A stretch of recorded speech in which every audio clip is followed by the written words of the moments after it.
রেজাউল করিম মাহমুদ লিখেছেন, ওয়াশরুমে কি মোবাইল নিয়ে যাওয়া যাবে?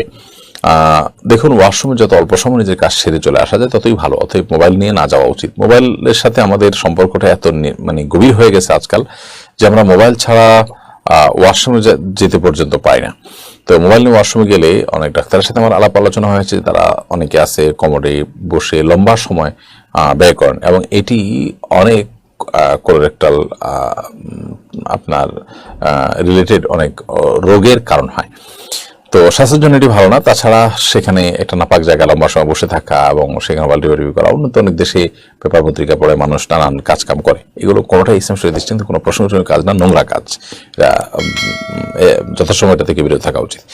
শামসুল হক লিখেছেন, আপনার মতো বিজ্ঞ আলেমরা মাহফিল বিমুখ হওয়ার কারণে এক ধরনের শূন্যতা সৃষ্টি হচ্ছে, আপনাকে আবার মাহফিলে ফিরে আসা আহ্বান জানাচ্ছি। ভাই শামসুল হক, আমরা এই বছর মাহফিল করব না, এটা আমরা আগে ঘোষণা দিয়েছি।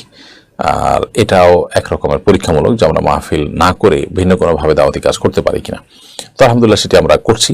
তবে আগামী বছর আমরা মাহফিল করতে আবার নতুন করে আমরা ভাববো কিনা সেটা নিয়ে আলাপ আলোচনা ইতিমধ্যে আমাদের মধ্যে হচ্ছে। আমরা যদি পরামর্শ করে ভালো মনে করি, ইনশাআল্লাহ বিদিনা পরামর্শের সিদ্ধান্ত হলে আমরা আগামী বছর খুবই সীমিত পরিসরে মাহফিল করতেও পারি, যদি আল্লাহ তাআলা তৌফিক দান করেন।